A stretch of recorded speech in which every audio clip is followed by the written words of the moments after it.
Hey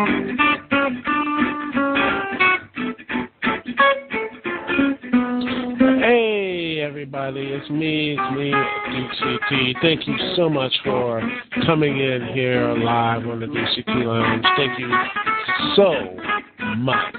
And the phone number, as always, is 724-444-7444. Once again, the number is 724-444-7444. And the call ID to connect to me, Dukect, is 92417. Once again, it's 92417. Thank you so much on this Friday afternoon, 6 p.m. Eastern Standard Time. And well, there's a lot of interesting things that has happened. Right now, I'm looking on my Twitter right now, not on my Twitter machine because it's right next to me, but I am looking on my computer Twitter, and there's a couple of things. NoDQ.com is just reporting that Impact just did 1.72 million viewers. It's the highest audience in quite some time, and you know what? I applaud that. Even though last night's TNA Impact wasn't perfect, I mean, you know, they had some interesting stuff there. They had a good knockouts match, and hopefully with Tessmacher and Tara, and hopefully this will lead into Bound for Glory, and I think that'll be really nice. Hopefully that's good. He had a very good Bound for Glory series main event match with Bully Ray and Mr. Anderson, even though that was his last match. I don't know why he didn't go for submission. He stayed, he got 7 points. Now he just has hope where someone gets a disqualification or something, which is pretty stupid. But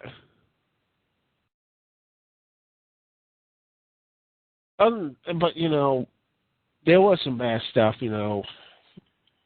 For example, Hulk Hogan coming back and snarling and growling, doing like a very disturbing Rick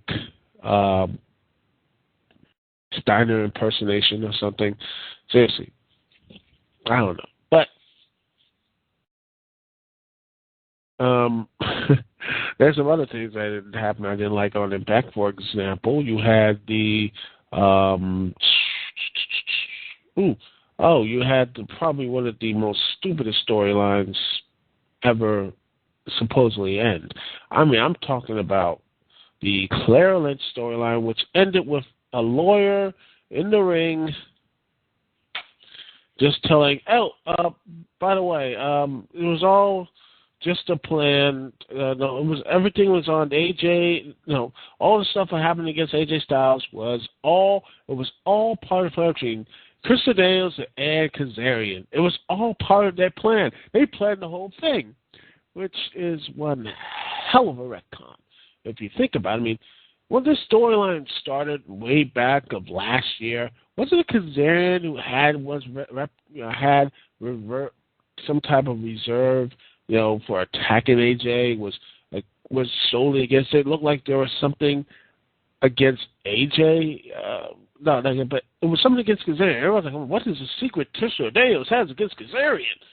And now it turned out that he was a part of it the entire time? Wow, that makes no sense. Seriously, it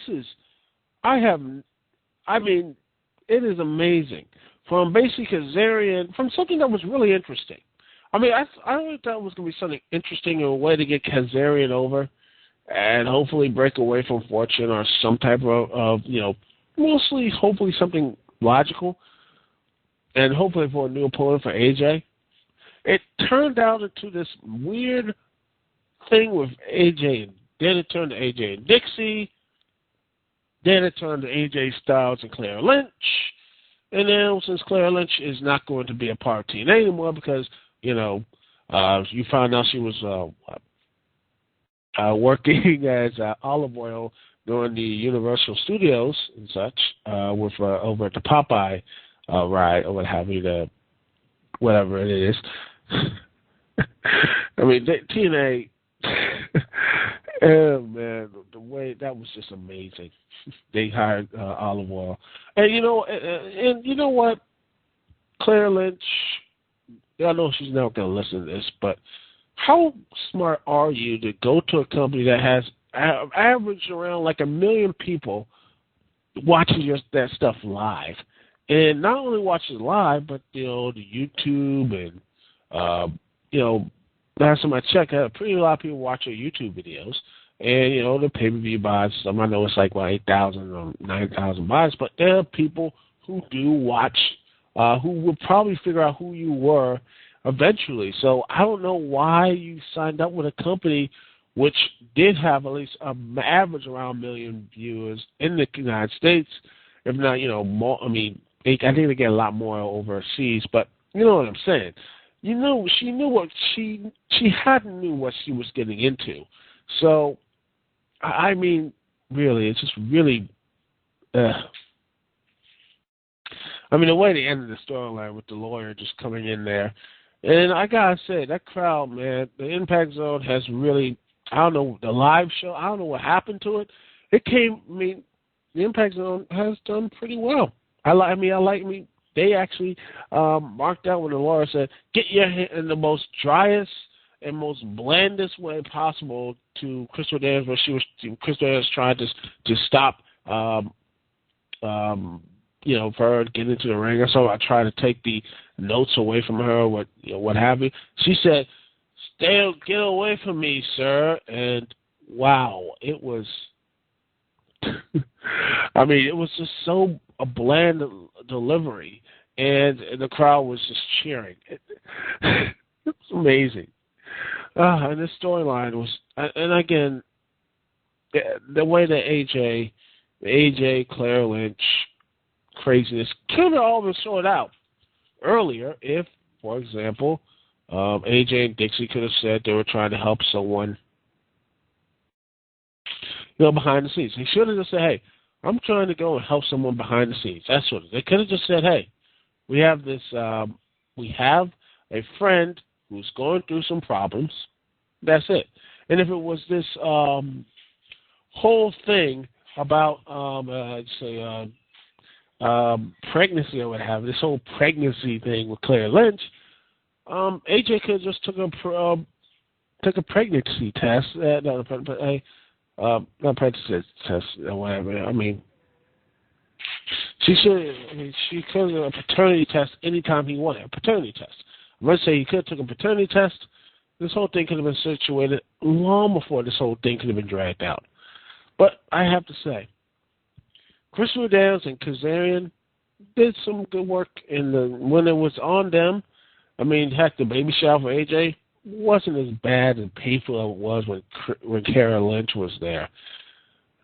But anyway, congratulations to TNA Impact. But you know what? I have to say this, though. Regardless of all that, they had one heck of an ending and actually a very good storyline for the entire show, the Aces and Eights. They were sitting back and planning all this, everything else, and was sitting back. They would sit back and relax. They were like, setting all these other guys, and it looked like, oh yeah, Ace and Eights were getting their butts kicked. And he saw all these guys come out, these supposed people behind Aces and Eights, but that wasn't their plan. Their plan was to take out Austin Aries. And they did so with a very smart, let me tell you something, that was really smart what they did. They basically had all their prospects or what have you, had them distract the TNA roster, and then when it was all alone, Aries was jumped by the Aces and Eights, took it out with a chair to the guardrail. They picked up a guardrail and put it between the ring ropes and what have you. Let Austin Aries beat him down, beat him down, and they picked him up, laid his arm across the guardrail, and hit a steel chair on it. And bam, that was it. They hit their target. They took out the TNA World Champion, which seemed like he was more of a guest, so he didn't do much in this episode. But he did they did showcase him a bit, like in the ending. He did do some, he did do his dive, what have you, and still fought some of the Aces and Eights. By the way, nice catch with the swear word TNA with Mr. Anderson. Good try, Spike TV, but it failed. But anyway. uh, anyway, I am like that, and I really like the fact that they actually took out the champion, and this is a great way to write out Austin Aries for No Surrender, because honestly, they're going to focus majority on the Bound for Glory series, and I like that. And I think this is going to be a very good. I think I have a very. This looks like to be a very interesting way of building up this whole Aces A storyline. I like the way it ended, and I'm hopeful. I'm really hopeful that, regardless if it's Jared or please don't tell me Jared. I mean, I really would like to be Scott Steiner. It would be awesome if it was, but honestly, at this point, TNA has been, with the Aces A storyline, has been doing pretty well. And hopefully after this whole thing with No Surrender, hopefully they get back to focusing on the TNA champion, the TNA World Heavyweight Champion, Austin Aries, and have him be victorious, or have him be victorious against his Bound for Glory Series opponent via AJ Styles, which should be his reward for sticking with this crappy storyline, or Kurt Angle. I think it's going to probably be Kurt Angle, AJ Styles, or Samoa Joe. I think it's going to be those three. And I have Magnus cost Samoa Joe the championship or something. Or, I don't know. Because I don't see James Storm winning Bound for Glory Series.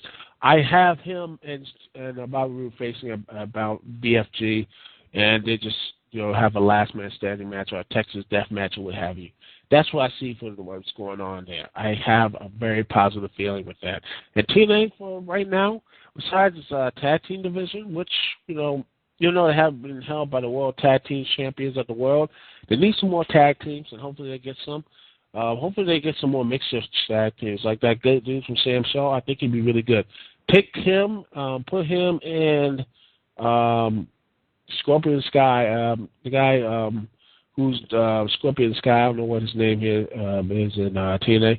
Put them together as a tag team or something like that, and start really building a tag division. I mean, hey, you would have thought that the random tag team of Beer Money will work out. So you never know. Heck, how about this with Jeff Hardy and RVD as a tag team? Jeff Hardy, RVD as a tag team. Keep them away from the world title. I don't know. These are just ideas, spitballing, and hopefully a better, improved knockouts division, because I think a couple more knockouts or something, I think it'd be really positive, because I think the WWE. I'll get to that after the little break here, and I'll talk about that with Raw and everything else. But anyway. Like I said, everything's TNA, most of the part, is hitting all cylinders, and I'm hopefully that they can continue this on until Bound for Glory and beyond this. Anyway, I'll be right back, and I will be talking about Monday Night Raw, and see you when I'm going to come back here on the Dukect Lounge. Here you're listening here live on TalkShoe.com. If you're not listening live on TalkShoe, listen on my Blip and YouTube channel. So, thanks again for listening. Be right back after this.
And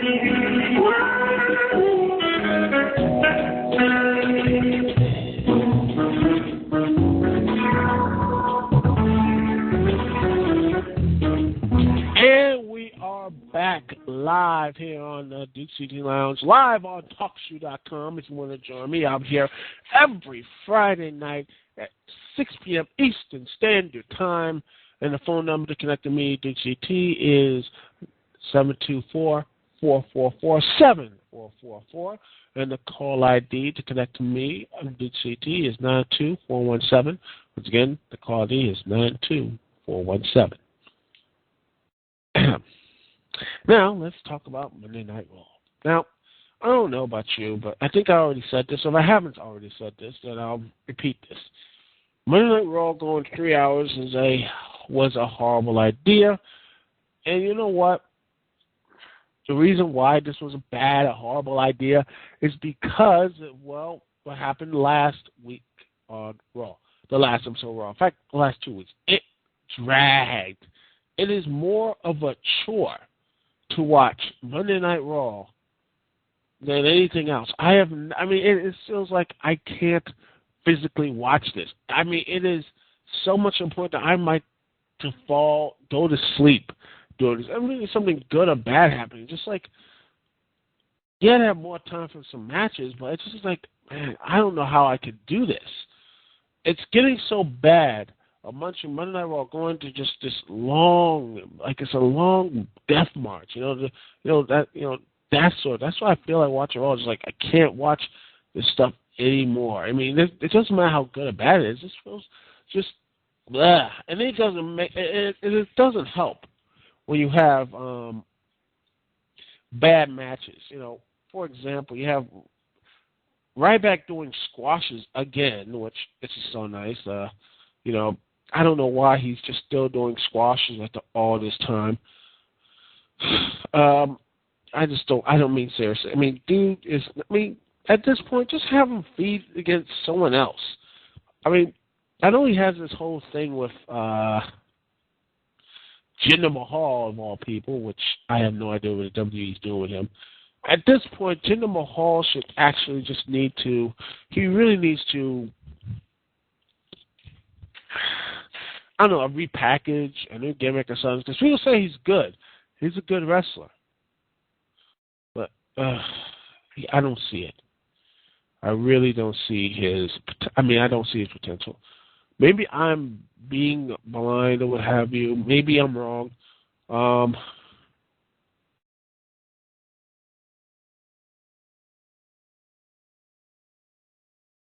what have you. But honestly, I think I'm right. I think I am completely right with this, man. I know I'm right with this because it just seems to me that this guy, Jinder Mahal, he has no connection with the crowd whatsoever. But you know what was really bad was the Divas match. I've seen bad Divas matches, and it's a given with the WWE because they don't care about the Divas. They don't give a damn about the Divas matches at all. They don't care. And it is evidenced because of this Battle Royal. When the bell rung, the Battle Royal, they didn't do anything. They just all stood around doing nothing. And they did the best. I mean, they stood around doing nothing, and then after like 4 or 5 minutes or whatever, they started just punching and everything else. And I'm like, wow. And people were complaining about no Divas on Monday Night Raw? Really? Y'all guys were complaining? Well, you got all the Divas that you wanted. You got a bad, horrible Battle Royal. And seriously, is this how it is now, ladies and gentlemen? Is this how it is? That, that the WWE are just saying that, these women who basically, there are talented females in the women's division, but most of them are not really used properly, are given horrible, completely forgettable gimmicks, aka the farting gimmick that Natalya had, I don't know. And Beth Phoenix has been looking like a complete jobber, even though she is capable of doing so much more. Heck, her match, in fact, her tag team match with the Lay Cool her and Natalia and Leiko, I actually liked it. I actually liked that match. It was really good. And I think her and Beth Phoenix or something. If only if Karma worked out in WWE, I couldn't wait to see that. I would have liked to see Karma and awesome Karma and Beth Phoenix. Look at that. I think it would have been great. But it's just like most of those divas don't know how to wrestle. They have no chemistry at all with any of the competitors. And everyone else puts me to sleep. I don't know what else to say. It just puts me to sleep. And don't get me wrong. As much as I like the Divas champion, Layla, she has no heat. She goes out to the arena. She gets no reaction. There's no reaction to her. She is basically just as bad, if not worse, than Jinder Mahal or something. She's right up there. Jinder Mahal, Berto Del Rio, Big Show, and everything else. They have no reaction when they get out. Something is wrong with that. That's just maybe there's something wrong with that. And there's something wrong with that when you're a champion.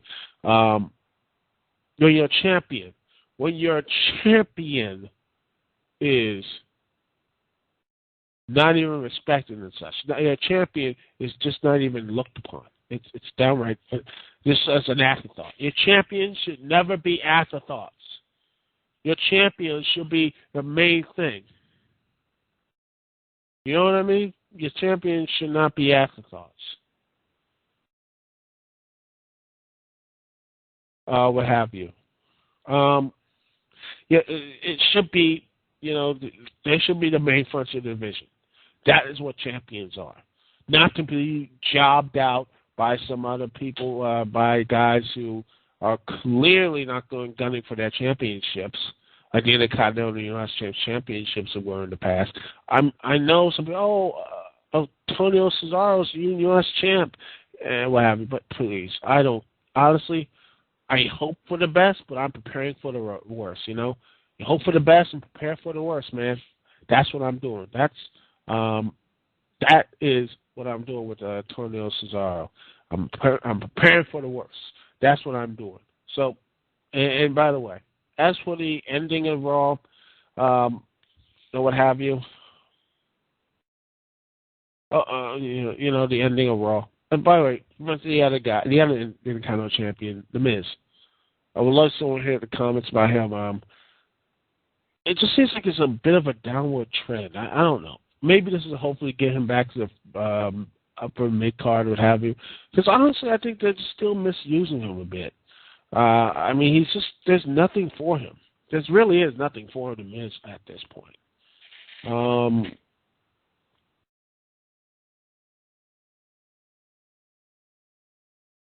Personally, I think The Miz needs to turn face because, honestly, I think he'd be a better main eventer if he did. It would really be good if he actually, because the story fits as a face more than as a heel.